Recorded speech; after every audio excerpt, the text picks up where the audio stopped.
Okay, so in this session, I'm going to talk a little bit briefly about the way I have managed a student book project. I was inspired to do this by a presentation that I saw Robin DeRosa do at SUNY CIT. And then again, after she came on our campus and gave her talk, which just reinforced it. And she did a podcast while she was here. Yeah, and it is in the middle of the morning, as Casey noted, in Australia. So if you're watching this later, we're saying hello. I've been doing this for the last 4 years, and I'm going to probably do it again this year. The reason I'm not sure yet is because when I heard about the project that Robin DeRosa had been doing, basically she let students choose what project they were going to work on and whether they were going to do it. And I gave it to an option. I gave it as an option for students in the capstone course in economics. And I let them listen to the podcast recording I had done with Robin DeRosa, and they were pretty excited about it. And what happened is that they decided to go forward with it, and it worked pretty well, and they really enjoyed it. But one of the advantages is, in the past, what I used to do is have students work on their own, basically senior thesis type of paper in the class. And the capstone course is supposed to pull together what they've learned in past economics and math courses, statistics courses, and so forth. And, when I had students do papers and presentations, they just weren't always that interesting or engaging. Plus they were, when they're working on a book, they're actively processing material and they're working in small groups, and it tends to lead to somewhat improved outcomes. It helps students create and deepen connections to the material because they chose the material, they're engaged with it, they're somewhat excited about it. I had a couple of suggestions that for possible topics that might work well. They didn't like either of those, and so they came up with their own. And again, that buy-in was really helpful. So whether we do it again this coming, beginning in a week or so, beginning Monday actually, will depend on if they want to do it. Otherwise, I'll revert back to the earlier format. And when students have that buy-in and they're doing this project and they know they're creating something that's going to be publicly shared, they really, really appreciate that. In particular, we interviewed a couple of the students on the podcast the first time we did this, after the first time, and they were talking about how they really liked the fact that they could share it with their parents to let them know what they've been learning. They could put a link to their contribution to it on their LinkedIn profile, so they could share it with potential employers so that they could see the quality of their work. Students got really engaged with it. They got quite a bit excited. And there's also this notion of, I've mentioned this a few times in the last couple of weeks, of a non-disposable assignment. So many of the assignments we have students do, for instance, Blackboard and now in Brightspace, are things where they work hard on, maybe, or they work on to some extent. They submit them into the learning management system, and we provide them with some feedback, and then no one else ever sees them. They go away. And students, unless they save their own copy of it, which some of them don't, essentially it gets disposed of. They can't get access back to that after the term is over. And actually, now that Blackboard is gone, they can't get access to any of it anyway. Even we've lost our access to that unless we have them saved elsewhere.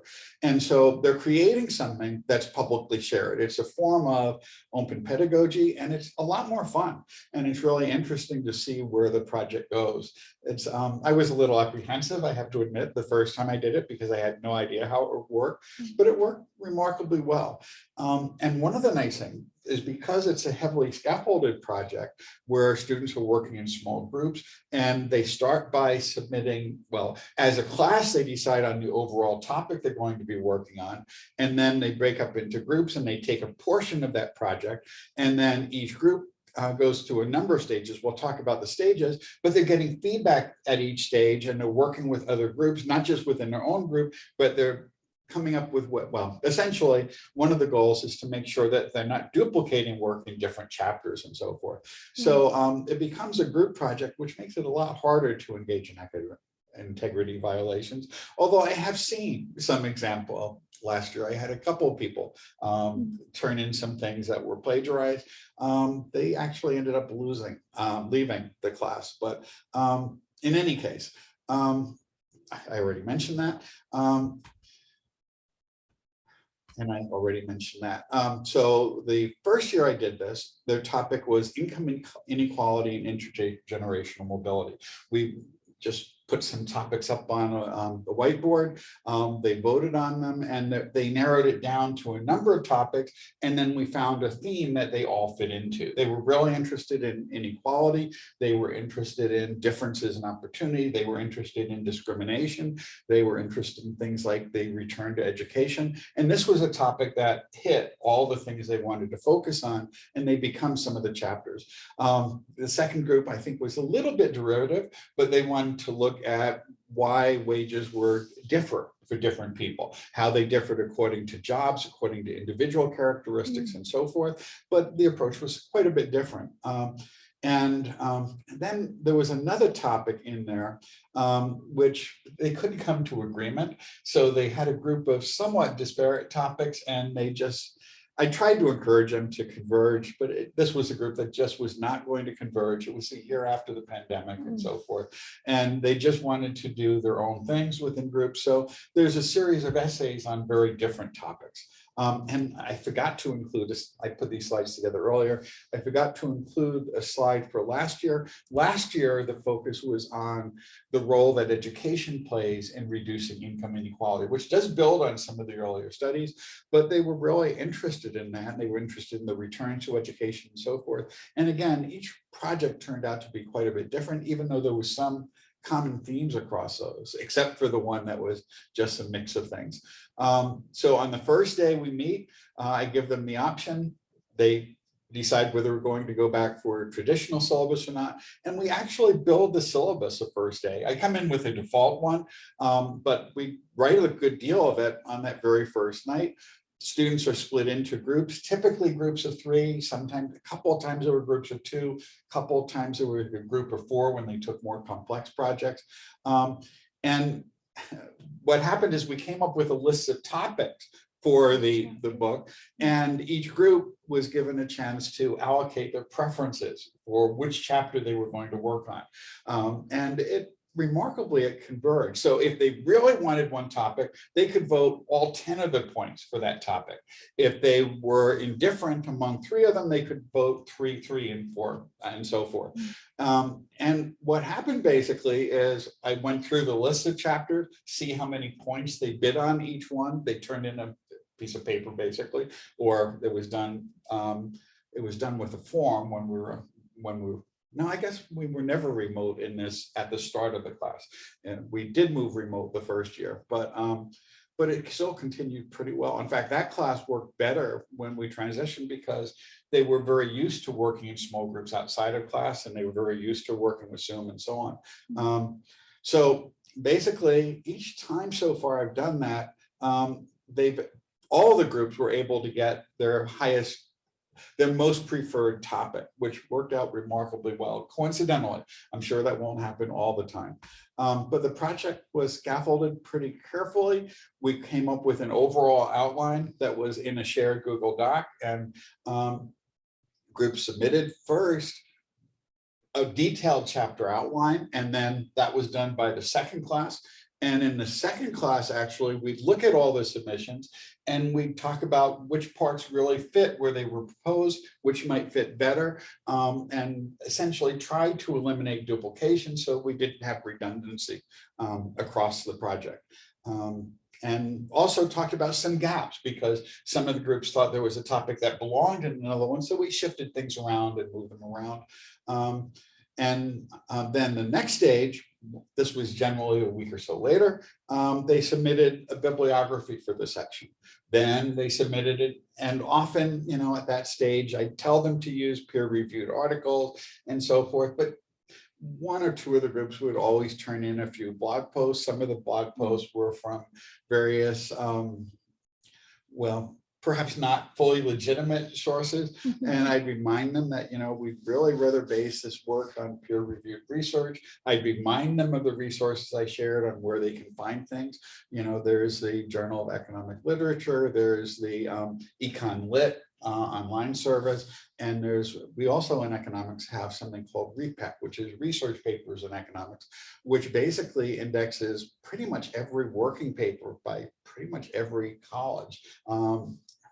Most college, there's something like 5,000 or 6,000 working paper series there. So, they got access not just to, published research, but also a lot of work in progress, as well as pretty much all government documents involving government research, and then economic research. And then the next stage, they turn in an annotated bibliography, then they turn in a rough draft, and then they turn in a second draft, and then a final draft. But at each of the stages, for each of those last three stages, there was a process of peer review. And I think I mentioned that, yeah. So at each of those stages, I had each group work in their own shared group folder. So there was a group folder that was for group 1, group 2, basically corresponding to the chapters in the book. And when they were working in that, there was one master document that they were working on.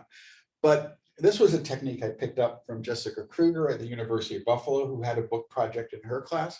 And I had them just pick a color for it and stick with that throughout the whole term.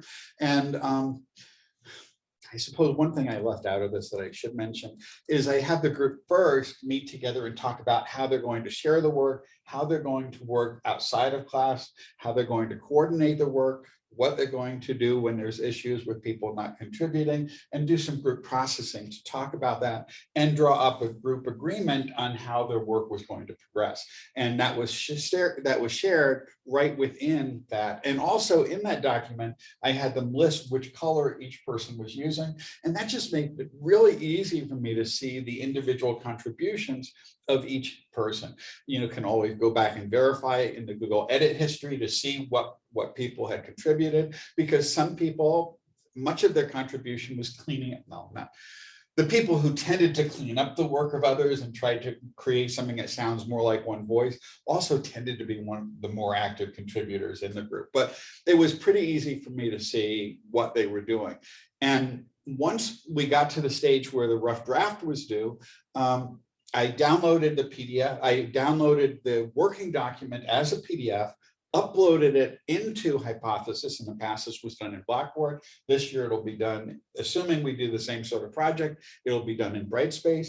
And then I had groups assigned to edit. If I had, say, let's say 9 chapters and 9 groups of 3, which was pretty typical size, sometimes there were 10. But what would happen is, let's say, groups 1, 2, and 3 were charged with editing or providing feedback on chapters 4, 5, and 6. Groups 4, 5, and 6 were charged with providing feedback on chapters 7, 8, and 9, and groups 7, 8, and 9 were giving feedback the first time on chapters 1, 2, and 3.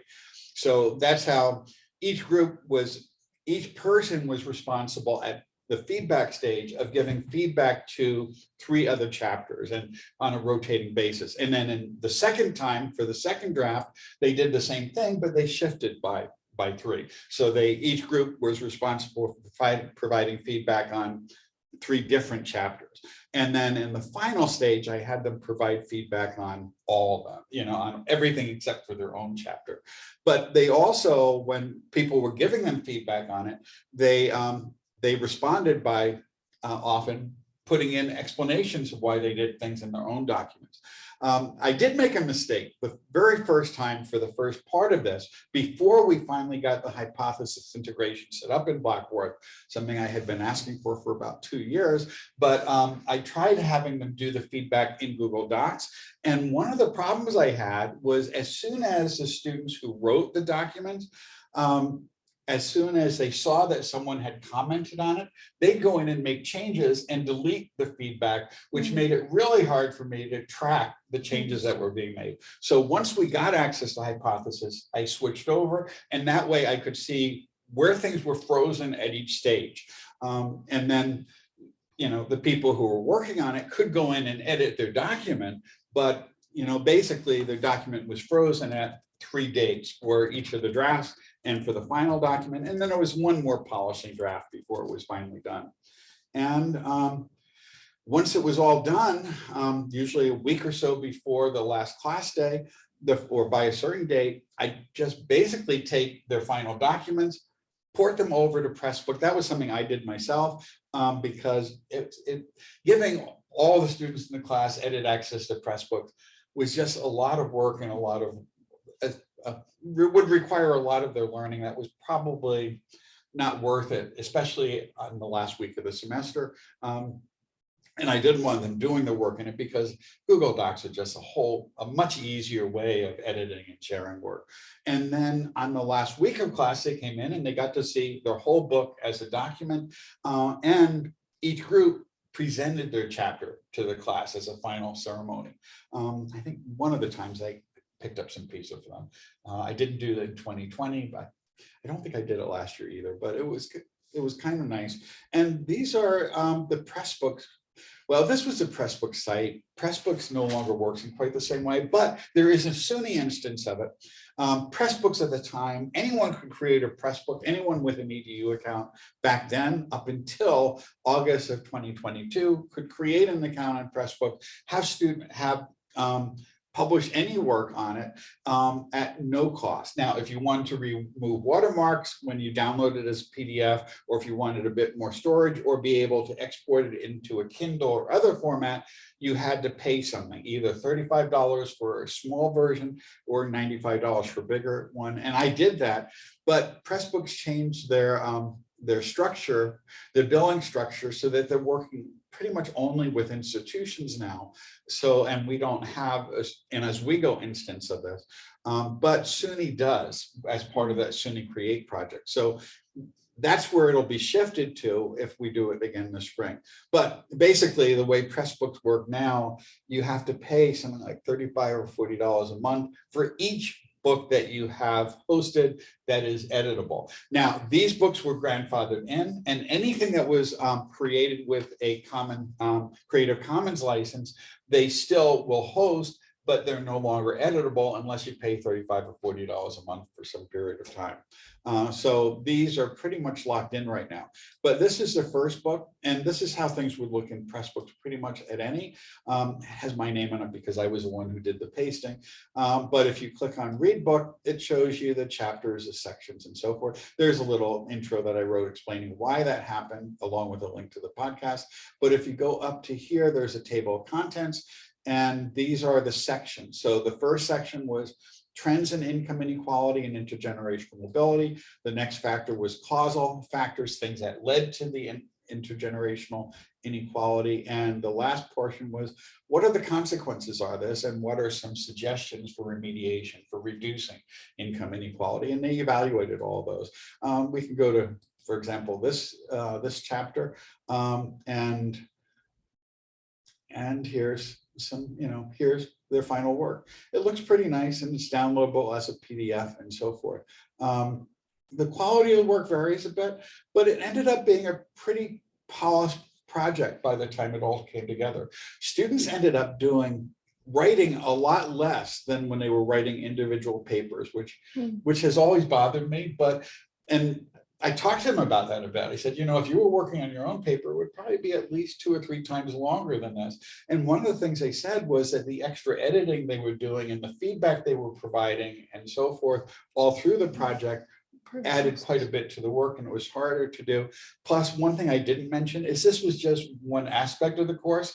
Each week, they also chose some topics where each group also presented research paper each week. So most of the class time, when it wasn't spent working on this and doing group work on this in class, 2/3 or so of the class time was spent where students were presenting research papers, peer-reviewed research papers on a topic that they chose. The first couple of years, they were different than the ones they focused on the book. They were just other areas they were interested in.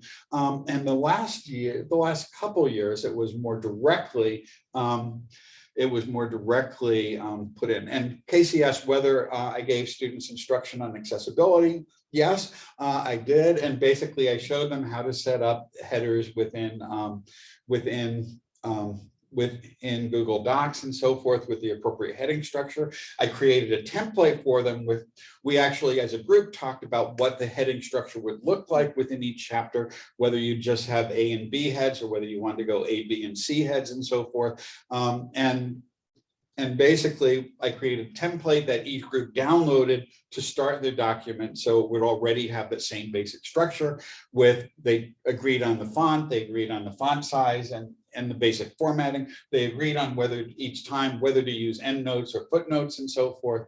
And I did the final markup, and it does, I think, meet accessibility standards. I did have to remind them several times about copyright issues, that they could just copy and paste graphs and images and tables, that if it's a government document, then it is public domain, and they were able to do that with appropriate citations. If it was a journal article or something, generally they couldn't do that. They could create their own tables, they could create their own graphs and so forth using data, because the data generally is not copyrightable, especially most of this came from public sources. But it was a good learning experience, and they did learn a bit about digital accessibility as they went through the process.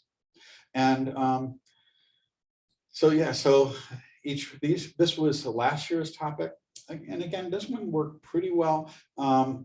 If you click read book, it'll jump in, and this class was smaller. It was one of the smallest ones, so there's not quite as many chapters, but here they talked about who attends college, and so forth, public versus private college.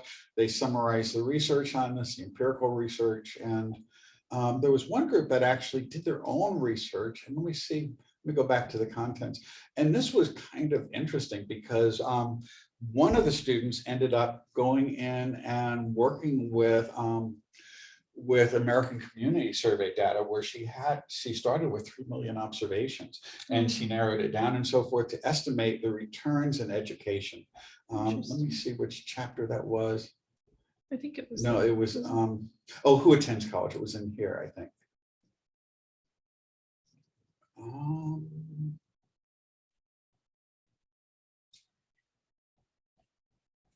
But she did some really nice work as part of the group. Maybe it wasn't this group. Maybe it was the year before. These things blend together a little bit. But in any case, they leave feeling really proud that they created something that's out there that they can share. And it's something they seem to enjoy quite a bit. And I enjoyed this much more than reading 30 or so research papers on topics that, tend to be the same ones every year. And I try to discourage them from doing the, marijuana legalization and the other things they always try to choose. I've had some really interesting ones, and when they were doing like a senior thesis, someone did a study once on casinos and the impact of that on local communities, and they used some data to analyze that.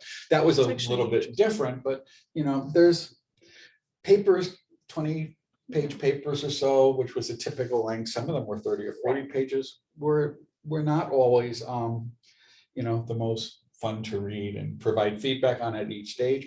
And having the students provide feedback to each other was actually much more effective in getting revisions than me. Because when a student says, this isn't very clear, could you rewrite this or explain this in more detail? Or you may want to try including this. And those comments from the peers seem to result in really good responses in getting things cleaned up and written. And it made my reviews a lot easier. And I did both comments within the document using hypothesis, but I also, in the grade book each week, at each stage, give them feedback individually to individual students when appropriate, or to the whole group. So there'd be some summary information I'd put in the grade book for each of the students in Blackboard and now in Brightspace, but there was also some individual specific comments that I do. So I write up some group comments in a document, in a Word doc, and just copy and paste it, or in a Google Doc, copy and paste that in for each of them, and then customize it for the specific work of the individuals, which was sometimes saying, you really didn't do much on this stage. You need to start getting a bit more involved. In general, though, I find it much more enjoyable, and I think in general students have as well. So any questions or thoughts or reactions? about a half hour's worth of questions. So I have to figure out what to prioritize. So one thing you mentioned that has been a concern for me thinking about doing these sorts of projects in the past is the issue with copyright, because I would be doing this. I've been thinking about doing it in my Great Lakes environmental issues class, and so to tell stories about Lake Ontario, you really need to show data, and of course, it's not data we've collected, and we would be using primary research, and students will find a figure that tells visually the story they want to tell, but it's a copyrighted figure. So I'm just trying to think how have you dealt with those sorts of things when they have like the figure that tells a story, but you can't really use it in this time frame. Sometimes I'd have them work with the data themselves and generate their own graphs, which in Excel or in in a statistical package, and that was one way of doing it. In other cases, it didn't work so well. And one of the things I did let them do is link, if the graphs were online somewhere and they could link to the image, I'd have them put in a link so it was at least clear where they were referring to. But much of the time I just had them describe the results, or much of it was also in equations, and they could put in the equations and interpret them, but they couldn't copy and paste images of it, because that's what they often would do. They go to the journal and just snip the equation and say, well, we have LaTeX tools in here and you can put the equation into Pressbooks, but and we have in Google Docs we have what is it, it generates LaTeX. MathType is available as a plugin, so I had them do it there, and then I'd use LaTeX for the final version for the equation. So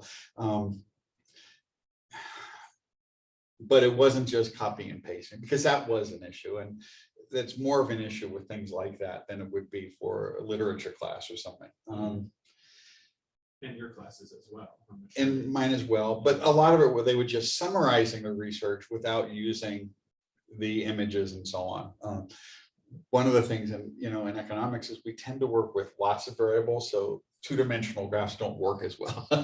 So as long as they have the econometric equation, they could talk about which variables were significant at what levels, and and they could compare the results of different studies, and but trying to have them rewrite it in a way which avoids that was sometimes challenging, because it took a while, because all through their high school and college they've often been doing this without any sort of resistance. But I said, if you post some copyrighted work out there and it's out there on the web, someone could find that and they could file a takedown notice, and you don't want to have anyone out there. And that's one of the advantages sometimes people give for these type of projects, that when people are posting things publicly, it's more likely they'd get caught, and just reminding them that anyone would have access to this, anyone searching for terms. If you copy text from some article, someone might be searching for that and might find that you've copied this work from someone else, and you don't want to be that person.